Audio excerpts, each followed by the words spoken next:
నవ్వడం తప్పు కాదు, నవ్వించాలి అనుకోవడం తప్పే. నీ టార్గెట్ అది కాదు అసలు.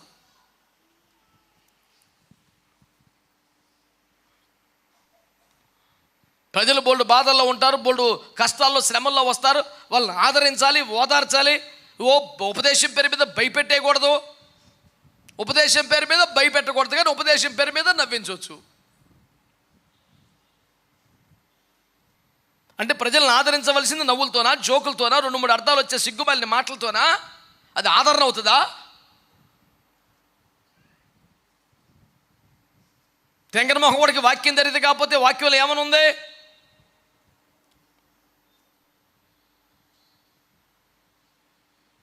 ఆర్భాటముతోనూ ప్రధాన దుశబ్దముతోనూ ప్రభు దిగి వచ్చును. క్రీస్తు నందు నిద్రించిన మొదలు లేచిన తర్వాత మనం వెళ్ళిపోతాం. కాగా మనము సదాకాలము ప్రభుతో కూడా ఉంటకు మేఘముల మీద కొనిపోబడదము. కాగా ఈ మాటల చేత మీరు ఒకరినొకరు ఆదరించుకోమని చెప్పాడు. ఆదరించవలసింది రాకడతో, ఆదరించవలసింది ఎత్తబట్టంతో, ఆదరించవలసింది మహిమ గల సంగతులతో. పనికి మళ్ళీ చెత్త వాగి ప్రజలు బాధలో ఉన్నారు, నేను జోకులేసి ఆదరించాలని చెప్పడానికి సిగ్గట్లేదని అడుగుతున్నాను నేను.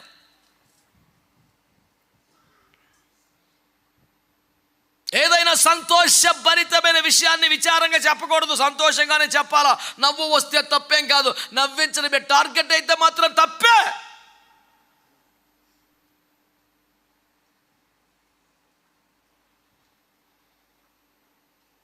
ఆదరించాలంటే కుళ్ళు జోకులు వేయాలా, ఆదరించాలంటే సిగ్గుపడే మాటలు మాట్లాడాలా.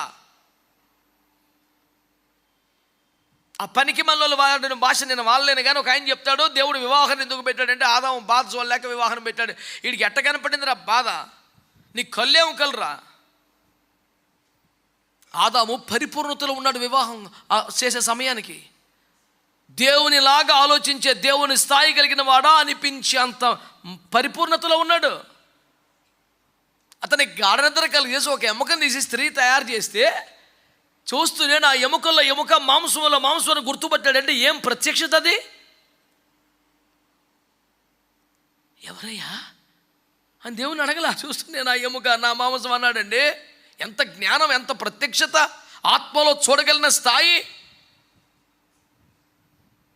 ఆత్మలో చూస్తూ దైవికంగా మాట్లాడుతున్న మనిషిని గురించి లోకంలో శరీర సంబంధంగా చెత్త చూసి మాట్లాడుతున్నాడు.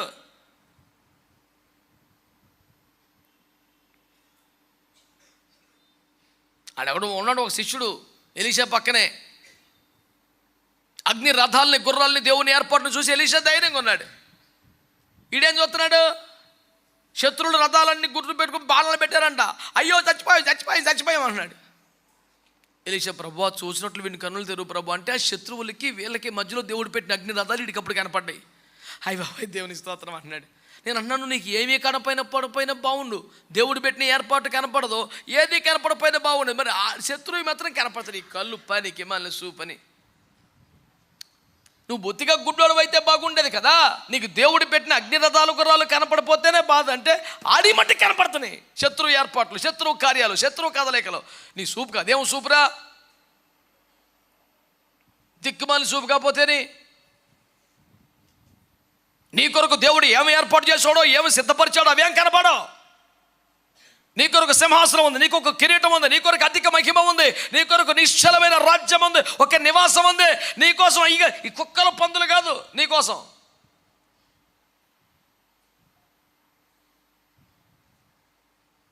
విపరీతమైన స్టడీ కుక్క మీద. ఇప్పుడు అంత తెగించేసి బేబచ్చమైన జంతు బేబచ్చమైతే ఓ సింహం గురించి చేయి స్టడీ, ఓ పావురు గురించి అయ్యి అందంగా ఎడుతుంది. కుక్క మీద పంది మీద స్టడీ అంటారు బాబు, ఇంట్రెస్ట్ మండిపోను.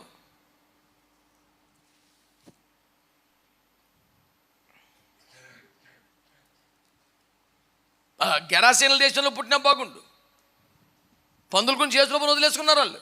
నువ్వు మా ఊరు వదిలిపెడతావు లేదని మొత్తం ఊరు ఏకమై దెబ్బలాడేశారు నేర్చుకుని. ఎందుకంటే పందులు చచ్చిపోయినాయి అని. యేసుప్రభు సంతోషం ఏంటి? 6000 దయ్యములు పట్టిన ఒక మనిషికి విడుదల కలిగింది. వాడు సమాధులు ఉండేవాడు, చక్కగా మంచి మర్యాదగా బట్టలేసుకుని ఊర్లో కూర్చున్నాడు, కుటుంబంతో హ్యాపీగా ఉన్నారు. కుటుంబం హ్యాపీ, ఆ పందులు ఇంపార్టెంట్. పందులు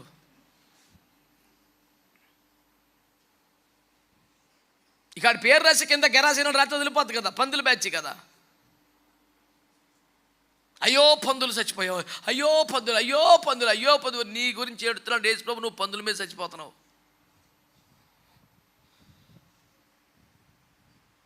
దేవుని దృష్టికి విలువ గల వాటి మీదే మన మనసు ఉండాలా.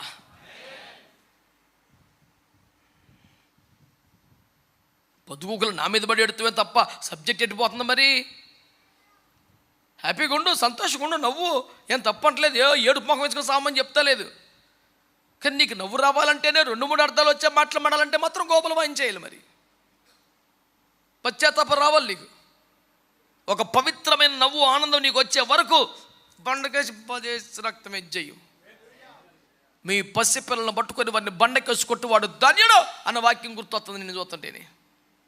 ఎందుకంటే శాస్త్రాన్ని పిల్లకాయ శాస్త్రాలు చచ్చి నీ పెద్దరికం వచ్చి సావలేదు నీకు ఇంకానే. అట్టంటోడు లోపల ఉన్న బయట ఉన్న వాడికి మారు మనసు రావాలని ఒక స్తోత్రం చెప్పండి. మగ సిరి కలిగిన ఆత్మీయ జీవితం అంటే దేవుని బిడ్డలారా సవాళ్ళు చేయటం కాదు, తొడగొట్టుకోవటం కాదు, మేసం తిప్పుకోవటం కాదు, ఎవరిని కేకలేసుకోవటం కాదు, కలబడిపోవటం కాదు. మోకాల మీద పడితే దేవుని దర్శనం కలిగేదాకా ప్రార్థన చేయటం, ప్రభు స్వరం వినేదాకా ప్రార్థన చేయటం, ప్రభు జవాబిచ్చేదాకా ప్రార్థన చేయటం, దేవుని మనస్సును, దేవుని కృపను, దేవుని వరమును, దేవుని అభిష్టమును గెలుచుకునేదాకా కన్నీరు గార్చి ప్రార్థన చేయటమే ఆత్మ సంబంధమైన మగ సిరితనం అని వాక్యం చెబుతుంది. పరిశుద్ధుల ప్రార్థనలో కీలకమైన ఒక మంచి మాట, మగసిరి కలిగిన ప్రార్థన, కన్నీటి ప్రార్థన, జవాబు పొందే ప్రార్థన, రోదన చేసే ప్రార్థన, యాచన చేసే ప్రార్థన, ప్రలాపించి మొర్రబెట్టు చేసే ప్రార్థన. దేవునికి స్తోత్రం కలుగునుగా. నా ప్రాణము నాలో మరణమగునంతగా దుఃఖపడుతున్నదని ఏడుస్తూ కన్నీరు కాస్తూ యేసు చేసిన ప్రార్థన ఈరోజు ప్రపంచాన్ని రక్షిస్తుంది. దేవుని బిడ్డలారా, గెత్సెమనెలో యేసు కార్చిన కన్నీటి ప్రార్థన ఫలితం కాదా నువ్వు నేను?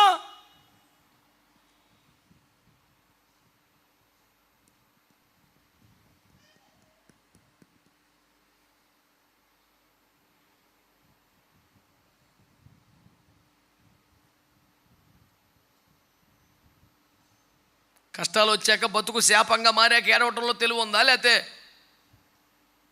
జీవితాన్ని దేవుని చేతుల్లోకి తీసుకునేదాకా అప్పగించుకొని కన్నీరు గాచి ప్రార్థన చేసే క్రమంలో తెలివి ఉందా?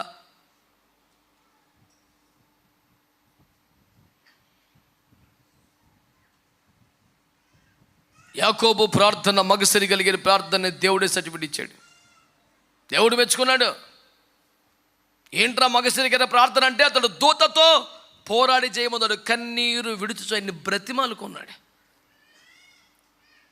ప్రార్థన అంటే లిస్ట్ అప్ చెప్పేస్తాం కాదు.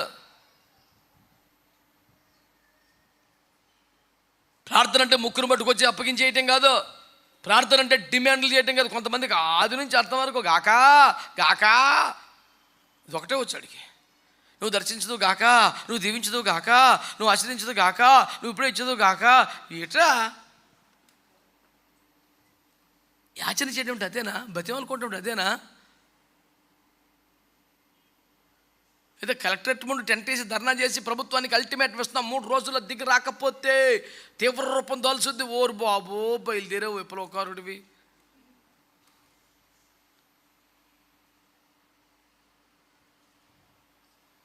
ఇప్పుడైనా మనఃపూర్వకంగా కన్నీరు విడుస్తూ దేవుని యొద్దకు తిరిగి రండి, మిమ్మల్ని ఆశీర్వదిస్తానని చెప్తే ఇప్పటికే టైం వేస్ట్ చేసావు, లోక స్నేహం చేసావు, పాపిష్టి పనులు చేసావు, బలహీనమైన కార్యాలు చేసావు, దేవునికి అవమానం తెచ్చావు, సాతాన్ని సంతోషపెట్టావు. ఇప్పుడైనా దేవుని వైపు తిరుగు.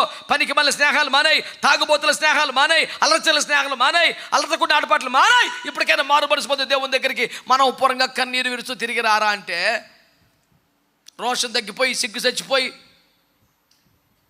విలువ కోల్పోతున్న బతుకులు అలవాటైపోయి, అందుకే బెత్తేస్తా కోరి దగ్గర పడి ఉన్న మన మీద వేసుకోబడిన అసలు నీకు స్వస్థపడుందని చెప్పురా. బాగుపడాలందా లేదా నీకు? అందుకే కదండి వచ్చాం 18 from 38 చెప్ప. అలవాటైపోయిన బతుకుని ఇది దరిద్రపు జీవితానికి అలవాటైపోయింది. నీ బాగుపడాలందా చెప్పు నాకు. అవును ప్రభు అనే మొక్కను ఒట్టుకొత్తలేదు. అడిగి 100 లాజిక్లు రీజనింగ్లు పనికి మాలిన వాగుడు తప్ప ఆన్సర్ తిన్నంగా ఎడితే ఎప్పుడో పని అయిపోను. మంచాన్ని పడిపోయినా 38 సంవత్సరాలుగా మంచానికి అంకితం అయిపోయినా నోరు కుదురుతాలేదు దానికి. ఇంకని నాకు ఎవరు లేరు, నన్ను ఎవరు చూస్తలేదు. ఎవడు చూడాలి, నిందుకు చూడాలి నిన్ను. జన్మకు అదొక డిమాండ్ ఒక్కొక్కడికి. మాకు ఎవరో సాయం చేయరండి, ఎవరికి పట్టింది. చేస్తే స్తోత్రం, చేయకపోతే స్తోత్రం, అంతే. ఒక పాస్టర్ గారేమో నాకు చెప్పాడు, అని అసలు ఎంత యథార్థంగా నమ్మకంగా చేసిన సంఘస్థులు అసలు సహకరించట్లేదన్న. ఎవరు కూడా కలపరు. ఆదివారం కూడా చర్చి నేనే తుడుచుకుంటానన్న, ఎవరు రారన్న. అయ్యో నాన్న చాలా ఘోరంగా నేను కొన్ని ప్రశ్నలు అడుగుతాను. అడుగానే చర్చి తుడడం అవమానమా అన్న. ఆశీర్వాదం. మరి ఎందుకు ఎడుతున్నావురా? ఎందుకు ఎడుతున్నావు అన్నానా? నేను వాళ్ళకి సపోర్ట్గా, అసలు వాళ్ళు ఎవరో నాకు తెలియదు, వాళ్ళని సపోర్ట్ చేస్తాను. సన్నాసి మాటలు మాట్లాడతావు. వీడి ఫీలింగ్ ఏంటంటే సంఘస్థులు తెలియకుండా నా దగ్గరికి వచ్చినట్టు, సంఘస్థులు వీడికి తెలియకుండా నా దగ్గరికి వచ్చేసారని నాటి ఫీలింగ్. నేను అటు ఎందుకు చేస్తా?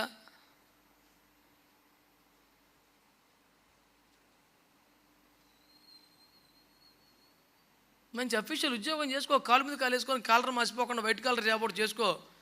నీకు ఈ సౌవంతి ఎందుకు అసలు? ఏదో ఆదరిస్తావు అనుకుంటే ఇలా ఆదరించనా? అయితే చెప్తాను నేను. ఆదరణ మొక్కలు కూడా ఉన్నాయి, కృపా కిరణాలు కూడా ఉన్నాయి. చెప్పాను అడిగి. అందరూ తలకో రూపాయి అయితే, అందరూ తలకో చెయ్యి అయితే అది మోసే సేవ, అది కూడా చాలా గొప్ప సేవ. కానీ ఎవడో ఒక 10 రూపాయి అయిపోయినా వాడ పూర్తి చేస్తాను. నోవొక సేవ, నీది నోవొక రేంజ్ అసలు అన్నాను. అని నిజంగానే మాట్లాడుతున్నావా? నిజమే కదా. నేను ఆడికి పెట్టాను స్టోరీ కొత్తతోటి. నిజం కాకపోతే ఎవడు 10 రూపాయలు సంద అయిపోయినా ఇక్కడ పుల్ల అక్కడ పెట్టపోయినా ఓడ కట్టి పూర్తి చేశాడు నోవహు తర్వాత ఈ భూమి మీద నువ్వేరా? ఆ రేంజ్ నీకుందని దేవుడు నీకు ఎవరికి సహారం ఇవ్వలేదా? అసలు నీకెంత సహకారం? నువ్వు నోవహరా అంటే వాడు ఎట్టో అయిపోతున్నాడు. అది కరెక్టే. నీకు వాక్యం తిన్నగా చదువుతూ రాక, నీకు చెప్పిన వాళ్ళు లేక. భూమి బైబిల్ నిండా మోసేలో ఉన్నారా? నోవహు కూడా ఉన్నాడుగా. చాలే ఒక మోసే అనుకున్నాడు, ఈ తరంలో నోవహు లేడు అనుకున్నాడు, నిన్ను సెలెక్ట్ చేసుకున్నాడు. నేను చెప్తుంటే బాగుంటుంది కానీ చాలా కష్టం ఉంటుంది. కష్టమేరా. సుఖమని ఎవడు చెప్పాడు? సేవ. నువ్వు ఏ పరిశుద్ధ దగ్గరికైనా వెళ్ళు, వాళ్ళ దగ్గర అన్ని అనుభవాలు ఇలాంటివే ఉంటాయి. ఎవడు రెడీమేడ్ సేవకుడు? ఇయ్యాలు వచ్చారు ఉప్మా పాస్టర్లో 5 రూపాయలు ప్యాకెట్ కొని వెన్నీళ్ళు పోతే ఉప్మా అయిపోద్ది. రాత్రి దర్శనం వద్దు, పొద్దున్న సంచి, ఆ తెల్లారి మైకు. ప్రభు జ్ఞాపిట్లారా మనం చూసినట్లయితే అన్నాడు. ఏం చూడడం, చిరాకు వచ్చేసింది. మన ఒక సభలో నేను కలబడిపోయానండి. ఏమీ చెప్పడం మాట్లాడితే, పిల్లరా మనం చూసినట్లయితే అటు నువ్వు ఏడు చూసావు చెప్పురా ఫస్ట్.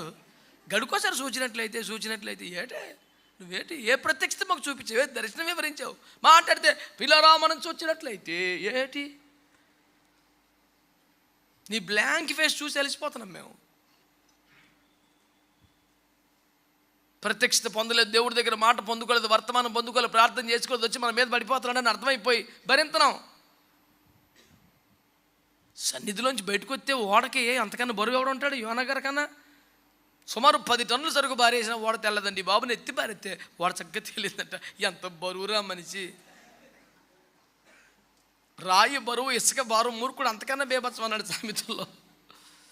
ఇంత పదం అయ్యగారికి వాడకూడదు కానీ మర్యాదగా ప్రవక్త కాబట్టి ఏమందామంటే, దేవుని సన్నిధిలోంచి బయటికి పారిపోతే నువ్వే భారం పేనానికి. సుమారు 10-20 టన్నులు సరుకు పారెత్తే కానీ తేలేదంట సముద్రంలో. అయినా బరువు ఉంది. ఈయన పాడైతే తేరుకు. వాళ్ళందరూ కటికి బూట్లు తిట్టుకుని ఉంటారు. ముందుని పడితే వదిలిపోను, లాస్ట్లో వేసాం. ఈ ప్రత్యక్షత మరి అప్పుడు పడుకున్నాడు, ముందు చెప్తాడు తెలీదు. మంచి నిద్రలో ఉన్నాడు.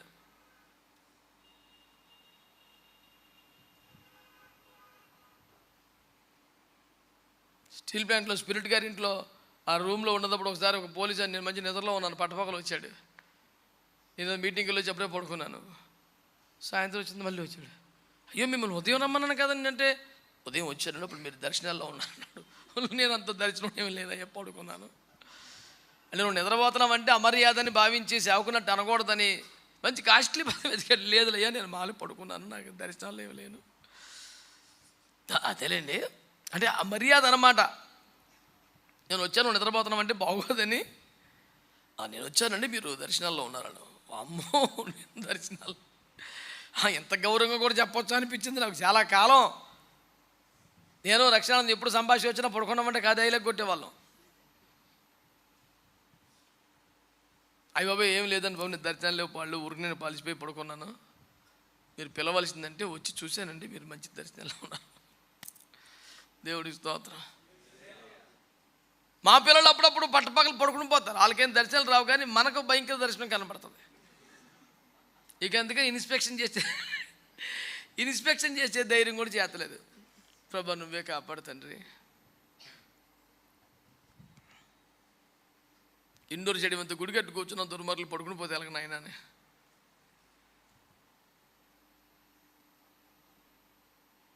అందుకని ఎవరికి నచ్చిన ఫ్యాన్లు వేసుకొని పడుకునే ఫెసిలిటీ తగ్గించడానికి రాకేష్ ఫ్యాన్లు 2 తెచ్చిపెట్టి పారేసాం. దేవునికి స్తోత్రం.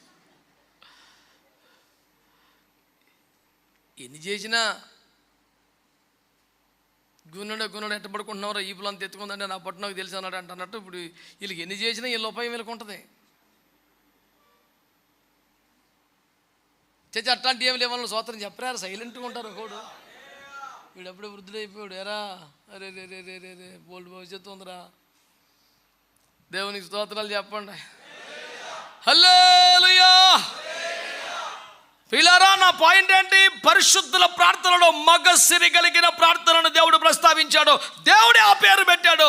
ఒక మగ మనిషి ఇంటికి పెద్ద అయిన అందరిని తలకో చోటకు పంపి మోకాలేసి కన్నీరు గాచి ప్రార్థన చేసి దేవుని బతిమాలుకుంటే పెట్టిన పేరు అదే.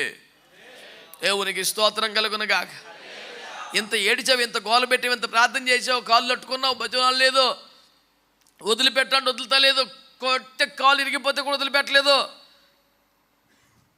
ఏంటి అసలు? ఏం కావాలి నీకు? 32:26 ఏం చెప్పాడు? నీకేం కావాలి చెప్పు.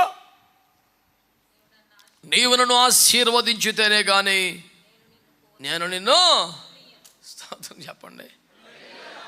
ఏమండి, పొట్టడితే దేవుడు వెళ్ళలేకపోతావు. నన్ను వెళ్ళనివరా, నన్ను పోనివరా అని దేవుడు బతిమాల. నేను పోనేవను, నేను వదలను అసలు. నన్ను ఏం చేసలా?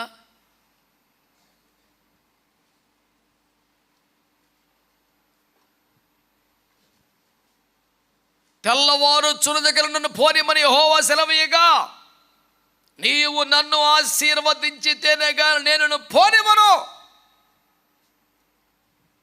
దేవుని ఆపేసే కట్టేసే శక్తి ఎవడికొంది? గత 10-15 సంవత్సరాలకు అవకాశం వచ్చిన ప్రతి చోట ఈ మాట చెప్తున్నాను నేను. మరణం కానీ, సమాధి కానీ, పాతాళం కానీ, మరణ వేదనలు కానీ, రోమా ప్రభుత్వం కానీ, బండ రాయి కానీ, వాళ్ళు పెట్టిన సంఖ్యలు కానీ, పెట్టిన బెటాలు కానీ ఎవడు యేసును ఆపలేకపోయాయి. కానీ ఒక వ్యక్తి కన్నీటి ప్రార్థన యేసును ఆపేసింది.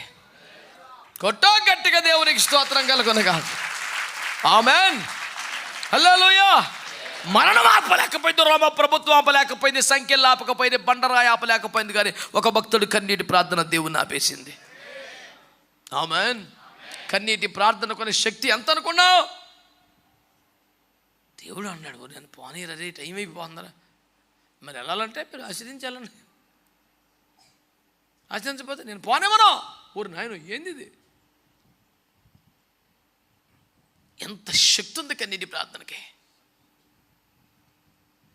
దరిద్రం ఏంటంటే నీ నోటికి నన్న పదాలు వస్తాయి కానీ కన్నీటి వస్తలేదు. వచ్చిన సావది.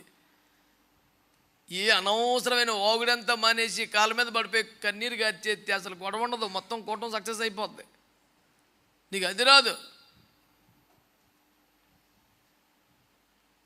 రాతి గుండెని తీసేసి మాంసపు గుండె ఇవ్వండి ప్రభా, కన్నీరు కార్చి నీ పాదాల మీద మొర్ర పెట్టే అనుభవం నాకు ఇవ్వండి ప్రభు అని ప్రార్థన చేసుకో. అది అడుగు, పొందుకో. అది సంపాదించుకొనవలసిన ఒక వరం. అది కొంతమంది కన్నీటి ప్రార్థన విలువ తెలిసి వాళ్ళు ఏం చేస్తున్నారంటే దుఃఖపడుతున్నట్టుగా స్వరం మారుతున్నారు అంతే. అది సొక్క కన్నీరు రాదు. అని చూస్తా నేను వెళ్ళి ఎండిపోయి ఉంటుంది.